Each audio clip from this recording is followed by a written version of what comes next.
welcome to my channel.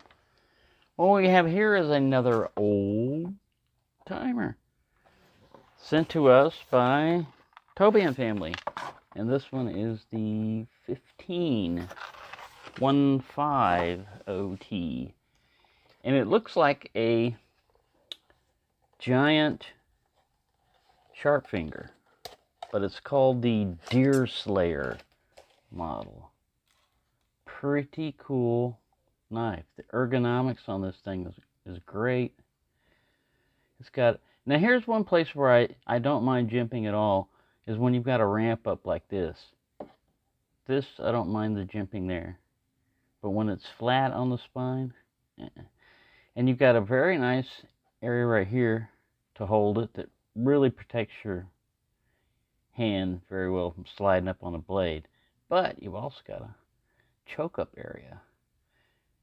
And I cut an onion last night with this. It worked really well for food prep. I only need like half an onion for some, man, I made some delicious beans and Italian style diced tomatoes. It was pinto beans, bouillon cube, beef broth in there. Oh man, onions. Oh, it was great. I'm gonna have some later on. Tell I'm hungry right now. I haven't eaten. I don't know why I'm putting that away. Oh, one of the things I wanted to show you is, well, this one here, the last Schrade that I reviewed on the boot knife, this is riveted here, and there are no rivets along here to, you know, like reinforce and everything, but this welt, the way they did it, you don't need it. The knife's not going to go through.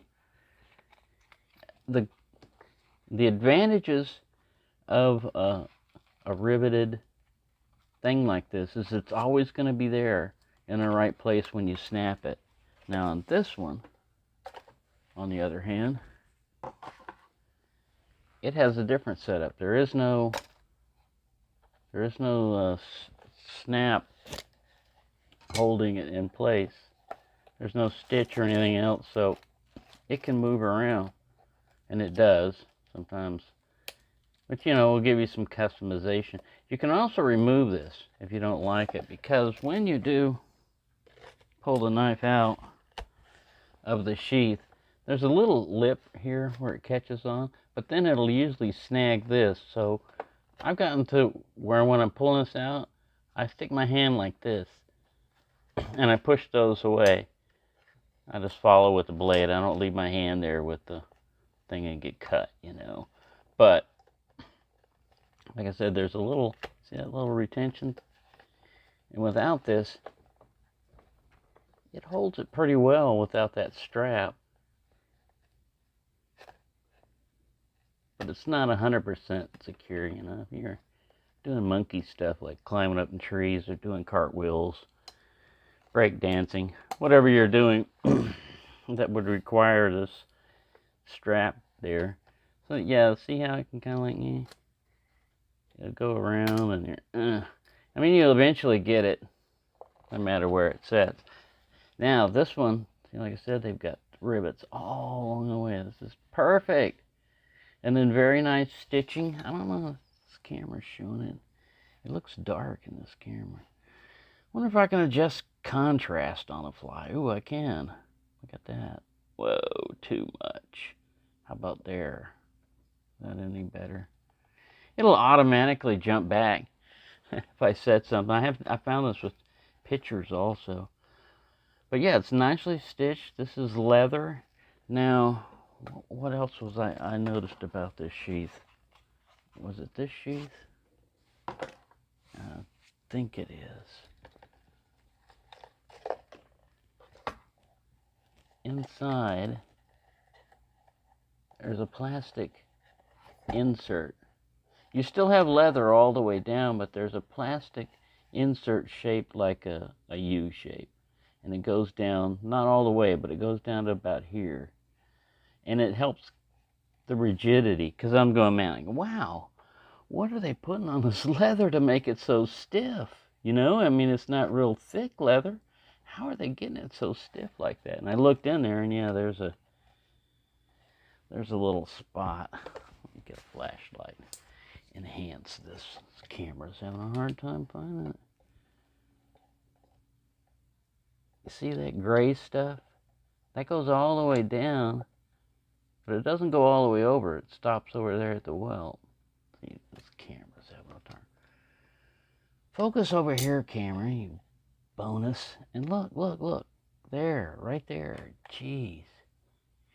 The only reason I complain, see that? It only goes down part of the way. And then over there. It's pretty good. I mean, it does. This is where you're going to brush into stuff and bump into things. It helps it retain its... that's the only one I've seen. This other one here doesn't have that. You know, it's just leather. And it's pretty stiff too. But I think it's the way they did that welt. You know, it's like a boot welt or something. It just comes right up there. Boot knife and a boot welt. Yeah. All right, let me put this one out of the way and snap him up. All right, sit over there. All right, and you get off there. So, what else can I say about the sheath? Pretty nice sheath. It's genuine leather. Yeah, it even smells like it. And reinforced properly. This welt is done nice.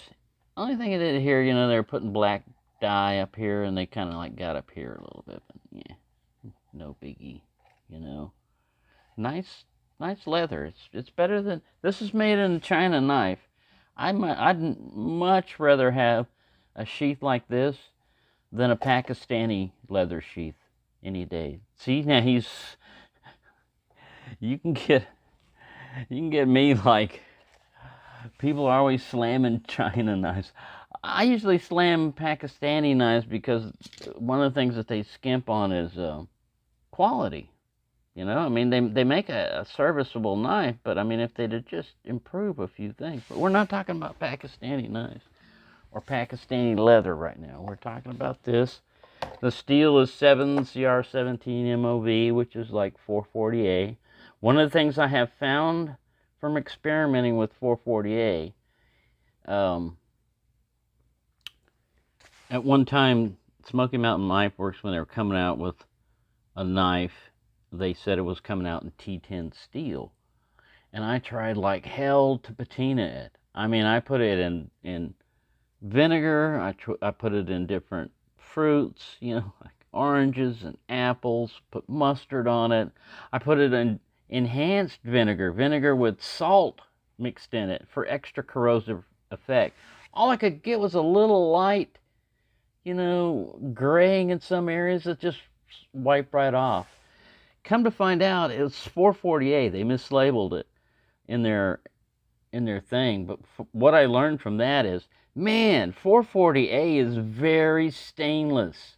You know, this is one of those type of steels that this knife, 30 or 40 years down the line, when it's been exposed to weather, isn't gonna come up. Of course, this is carbon steel, but you know, carbon steel, even after you get the rust out, there's pitting. You know, there's pitting in the blade, and that doesn't go away. That's a mark that doesn't go away. And eventually, you know, if rust gets carried away, like on a carbon knife, it can dull the edge. That's one of the first things it usually attacks, because that's, you know, the most bare metal there. It can dull your edge after a while and pit it, start getting little chunks in it and stuff if you don't strop it or take care of it. You don't have to worry about that with stainless steel. Now, some people say, that's not... I had one person say, that's not 440A. That's, you know, the Chinese equivalent. Yes, that's true, you know. If they follow procedures and everything, it should come out pretty much just like 440A, you know. Just because some steel is made in one country and then made in another, and you don't like the politics of that other country, doesn't mean that the workers who work on this stuff don't know how to follow procedures and can't make a good knife. Here's another little thing that's kind of like hidden in here. There's a little swedge. You see that? But it's so well polished, you barely see it. But yeah, you've got a really nice skinning blade here. Another one that you shouldn't overlook if you're looking for, you know, practical hunting gear and stuff like this. With stainless steel, you're not going to have to protect it as much. Stainless can still, you know, rust or everything, but like I said, the Rough Rider 440A is pretty damn stainless. Just from my own, you know, experience of trying to get it to rust, thinking, man, what the hell's wrong with, why won't this knife patina? It's not carbon steel. I knew that before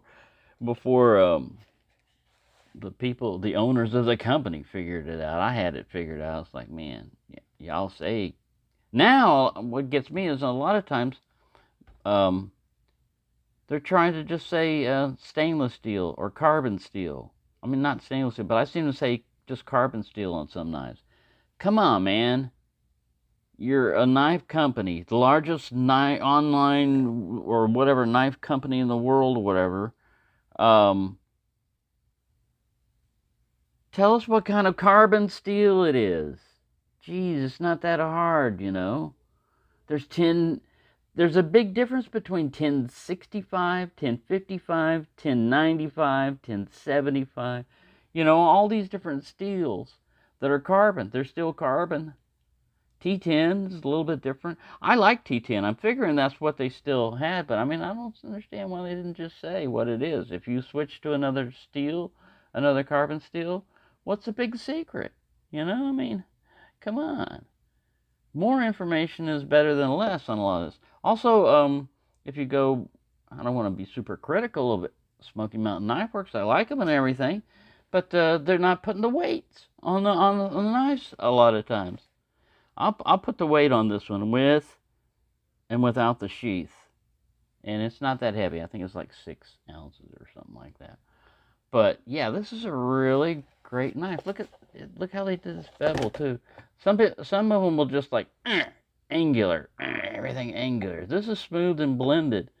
Now the spine feels kind of like rounded if you're going to do ferro rod. You might get it off of the jimp, but it's a full tang. And this is a brown composition handle. You don't want to say Delrin, even though it looks like Delrin. Probably smells like Delrin and tastes like Delrin. But it's not Delrin.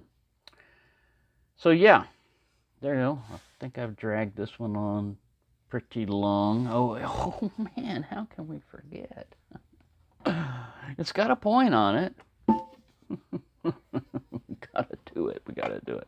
All right, I'm gonna go back here. I'm gonna say it's not gonna be as good as a boot knife. Would be my guess. Oh, it's as good as a boot knife. Possibly better. All right, let's go a little higher. Non-stabbed area. I'm gonna go for right up here. I'll show you the whole thrust sequence. From back here. Oh man, this is a good pokey. This is a good pokey. Remember, this is reinforced hobo armor. I mean, it's not standard hobo armor. Here, what do we have? We got some standard hobo armor down here. Standard hobo armor sometimes is just one layer. You know, the new recruits, the new hobo recruits, when they bring them in, when they give them their armor, they start off with single layer, 1-ply cardboard. And it does a pretty good job of stopping most things because it moves, you know, it gives with it. Now if you fold it over, this is he's about to become an advanced hobo armor recipient, but they start learning, hey, if I just fold my armor over, I'm going to get better penetration resistance, and it's not always correct. Because with the other one, it was moving, it was giving with it. With it rigid, if I had to hold this thing, you gotta watch your fingers on this. Let's go vertical. See, when you hold it, it gives it something to go through. This is a good one. This is a pretty good knife in case you're ever attacked by hobos wearing even advanced hobo armor. So there we go. We had to include that test in there. And then let's get some paper cutting, mundane paper cutting. Not as quite as exciting as, oh man, this sucker is sharp. Try to get it all along the whole length of the blade here. Yeah, out of the box, this is pretty good. It needs a little stropping towards the end here, but that's just the way the blade comes to a point. It doesn't have like a sharpening choil, it just does one of those. Yeah, nice and smooth. Very nice knife.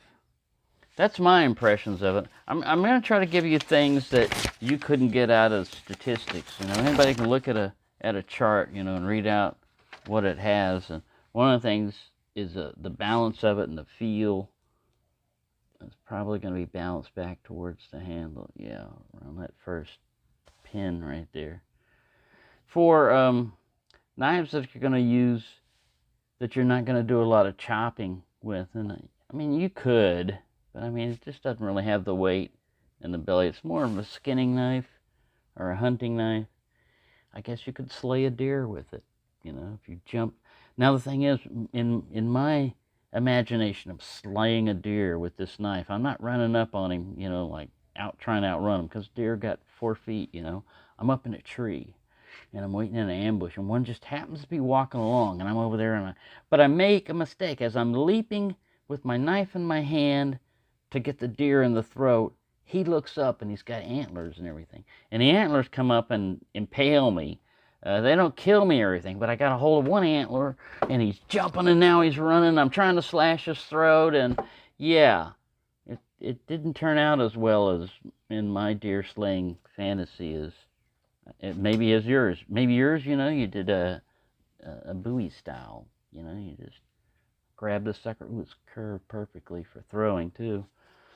And I haven't tossed it, you know, at any crickets or anything yet, but you might catch them right in the right thing. Or you could watch your knife run off into the woods, bing, bing, bing, because you stabbed him in the butt and you didn't really kill him, but there went your knife. So now you got to practice your blood trail and tracking experience under adverse conditions, because you've been impaled and you've got to bandage your wounds. So there you go. Thanks for watching, and have a nice day.